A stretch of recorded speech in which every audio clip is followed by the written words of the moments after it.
still here. Simon and Spencer, TheBrewpill, and now we're trying a different. We've got a briny melon Gose. I love Goses. I have to supply Goses because he does love Goses. I love stouts, porters, everything dark. Anderson Valley Brewing Company. It's a beer with antlers. It's awesome.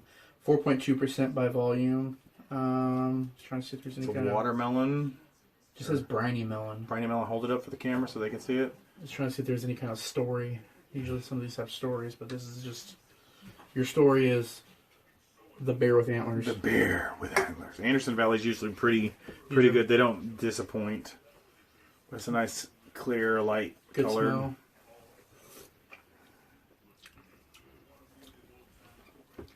Goses are pretty easy. I love Goses. I got my wife to love Goses. Well, I think they call it Gose or something over there at the brewery. Because they do a different Gose every week. Which is awesome. That is different. We were trying to come up with a topic for this video without avail. Solar power brewery too, which is always cool. I like eco-friendly breweries. Yeah. Trying to think of anything. The only thing I keep coming up with is, and you said you haven't watched it, The Mandalorian. No, I've seen like the first couple of minutes. Because Disney Plus is excellent. And that's what we've been going through on my podcast. Yeah. Me and Zane going through the Star Wars movies, and we've got A New Hope, and we're actually watching them in a different order. I'm starting with the original order that I grew up on, which was basically 4, 5, 6, and then go back to 1, 2, 3, then 7, 8, 9. And then I was like, I want to see them all the way through, so I started with 1, 2. You had never seen the prequels? No, I'd see the prequels. No, okay. I just wanted to watch. Are you letting the kids watch them? No, it's just me watching them. What good is that? You've already seen.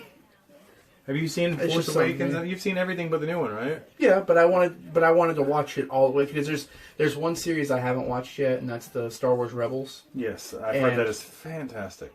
And Copper Brad mentions you have to listen careful in the new one because you will hear the names, and they're if you listen to the dialect or not dialect, the dialogue. Yeah. You actually hear the names of like 3 major people from the Rebels. That's what. So it's actual. In Clone Wars. Yes. Anakin Skywalker, he's got a Padawan learning from him. He's like graduated to like Jedi Knight. Drink. And his Padawan. Do you say this is like watermelon or just like? Yeah, sorry, I got a good watermelon taste to it. Sorry, I have to interrupt because he gets excited and doesn't drink, and then I drink alone, and I'm all alone. His Padawan, her name is Ahsoka Tano. Mm-hmm. And at some point during Clone Wars, I haven't gotten there yet. I haven't actually seen that. I haven't watched it all the way through. That's my goal, is to watch it all the way through. But you're talking about the series Clone Wars? Yes. Yes. See, I like the movie. Yeah. Is it the same name, Clone Wars? Yeah. Attack of the Clones. Attack of the Yes. Clones. I like that. A lot of people downplay it. I liked it. Mm-hmm. I liked the second 2 prequel movies. The Phantom Menace was kind of. It was a little boring. To me, it was more kind of like what they did with. Return of the Jedi. Okay. Where it was more of like they set it up for kids, for toys. You mean the Ewoks that actually eat people? Yeah. So the cannibalistic Ewoks. But apparently at some point she leaves the Jedi Order. Yes. She changes her lightsabers. I can't remember what color she has. I'm colorblind, excuse me, so I really don't pay attention. But they go to a white color. So she's no longer a Jedi. She's not a Sith. She's just in between. And there's a term for that, Gray Jedi. Gray Jedi? Gray Jedi. Okay, here's a question, since you probably know more Star Wars than me. Because I was watching Empire Strikes Back, right? Mm-hmm. What color is Luke's? Because Luke gets his in Star Wars. Mm-hmm. In Empire Strikes Back, he still has it. Mm-hmm. I never realized that when he passes out, Han operates it. And he cuts open the Tauntaun. Oh, yeah. And it's blue. Yeah.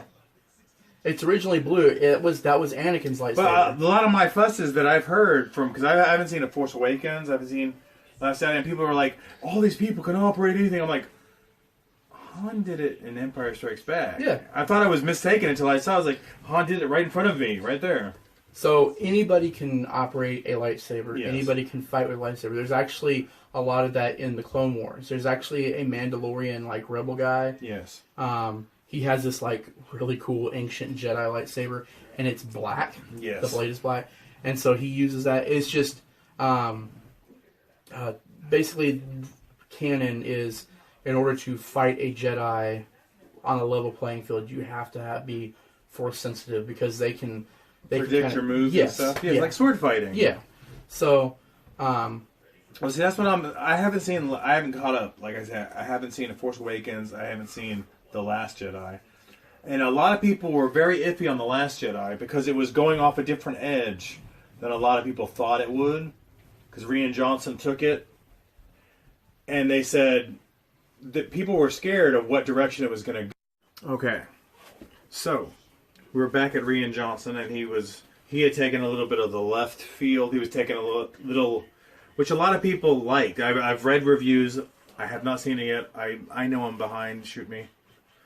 But a lot of people said that with the Rise of Skywalker, they took a safe route. Yeah. Not that they didn't go after the left field like Rian had, and they just made a pleasant ending, predictable. Yeah. I've heard, like I said, I heard that, a lot of people say that you gave you everything you wanted in the end, but it wasn't a good thing, So, and I had my problems with The Last Jedi. Yeah. Physics in the movie, but of course it's a Star Wars movie. But the other thing was, the Admiral, she gets injured. She's going to die or whatever. She flips the ship around and she goes into light speed into the Last Order or the First Order's ship or whatever, and it like splits that ship in half, like destroys it. Mm-hmm.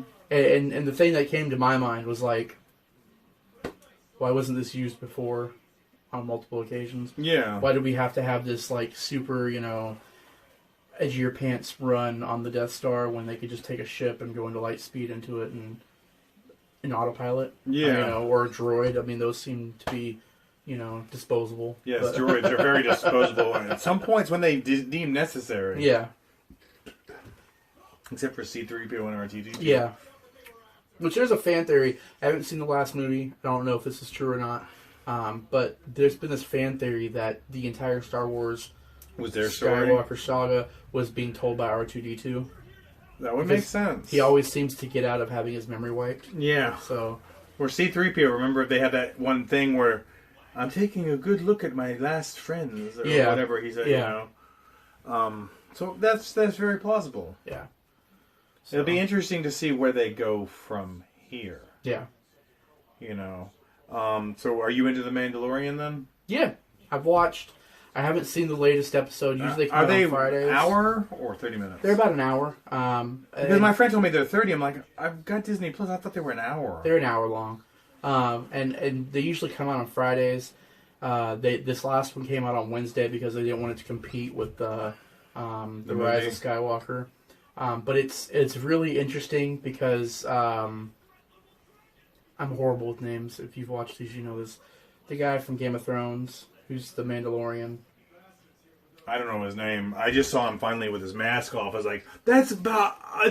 I can almost name everything he's been in. He doesn't say a whole lot. Yeah. Which, it works. It's fine, yeah. He doesn't take the helmet off so far, because he has this thing, it's like if he takes the helmet off and anybody sees his face, he can never put the helmet back on. Yeah, but everyone's in love with Baby Yoda. Yes. But it's not really Baby Yoda because it's not Yoda. Because Yoda's dead. This actually takes place after the Return of the Jedi, from what I've read. Between Return of the Jedi and the Force Awakens. Yeah.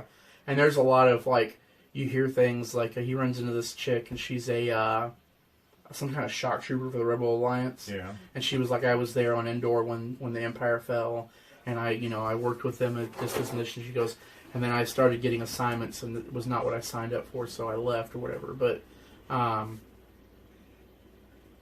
waiting to see where they go with Baby Yoda, because Baby Yoda is 50 years old. Yeah, that's what I saw. Yeah, and is already able to wield the Force. On one radio station, I heard that people were really disappointed with the Rise of Skywalker because there was no Baby Yoda. I'm like, on different story. I mean, I'm not a Star Wars know-it-all, But you know what I'm saying? Yeah. I can tell that it's a different story. Yeah. Because he gets sent to find the child. Yeah. So the child. A package, wasn't it? A package. Yeah. And then because the other robot, the one with we always wondered what he had. There was an action figure we all had as a kid. The robot with a square head and a lanky body. Yeah.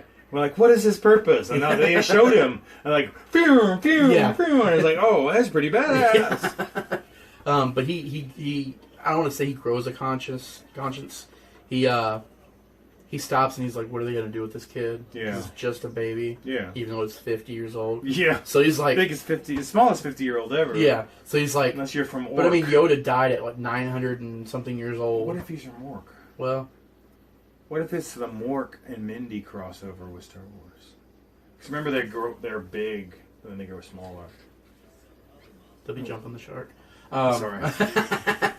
But, Mind blown. But anyway, that's me being stupid. he already yields the Force with some actual, like, ease. Yeah, that's like, kind of a little weird. There's like a giant rhino in one of them, this rhinoceros thing, and he just picks it up.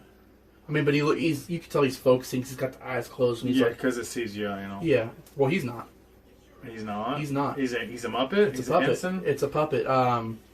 The Henson creation, which I love. yeah, the guy, he's in the first episode. He's actually the guy that gives him the job to go find the child. Yeah. I can't think of his name. He's some big name actor. Okay.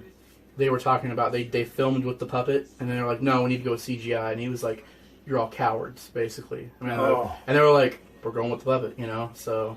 No, that's cool. Yeah. Because to me, that's what I was saying in my podcast. Is like when we watched Empire Strikes Back, I forgot how irritating Yoda was when you first see him on screen, and he's like, "Oh, who are you?" And Luke, and he's like digging through Luke's stuff. And he's throwing it out. And he's like acting like a kid. I'm like, how can you not hit this guy? How is he 700 years old? You know, this is irritating. And by the end of Empire Strikes Back, he's like, blah, blah, blah. He's talking in his backward speak. Yeah. And I'm like, how did he? What happened here in the space of an hour? But it's interesting. The last episode I saw had he's a comedian. He's a comedian. Bill Burr. Bill Burr. Is that he's a comedian? Yeah, he is a comedian. Bill Burr. That he's in it. Really? He's a bounty hunter. The girl that played Tonks, something Tonks in the Harry Potter movies. Okay. And she was in Game of Thrones. She was Osha. She's in there. The IT Crowd, the British show. The IT Crowd, yeah. Yeah. The guy with the fro. Okay. He plays like a droid. Okay. He's totally covered, but it's his voice, and you're like, yeah, it's him. The one thing I liked about Disney Plus is now I can watch Runaways, which was on Hulu, and I don't have Hulu, but it's on Disney Plus. I didn't even think about looking that stuff up. Yeah, you can look up, and they're supposed to add new stuff every month, so it's going to be exciting to catch up. They say that you have to watch all the shows when they start coming out because it will tie in directly with the movies. Yeah. Unlike Agents of S.H.I.E.L.D., which they just drug along. So... you saw Far From Home? Yes. I saw Far From Home. At the end, when... I actually bought it on Black Friday. Really? For $5. The end, when Nick Fury and... spoilers... Nick Fury and whatever her name is, the other agent. You realize there's Skrulls. Yeah, you realize there's Skrulls, and they they're call talking Nick Fury, to Nick, who's out in space. in the ship. Yes. Confirmed. Yes. That is the start of Sword. Yeah. Yeah. That's why I was like, are they going to start that? And they kind of left it open. They didn't mention anything. They have but I was Shield, reading now it. they have Sword. Yeah, they mentioned Sword, which leads me to believe the next big bad guy for the Marvel Cinematic Universe Drum roll. is going to be Kang the Conqueror. We'll see. It's my prediction. Well, we have, this is Spencer's prediction. Kang, which would be awesome because Kang is a great bad guy. And he went off camera because he kanged himself out. But that would be amazing. The whole time travel thing. They can bring people back. Oh yeah. So why not? Yeah. Cool. Thank you. Tony was never dead. Thank you.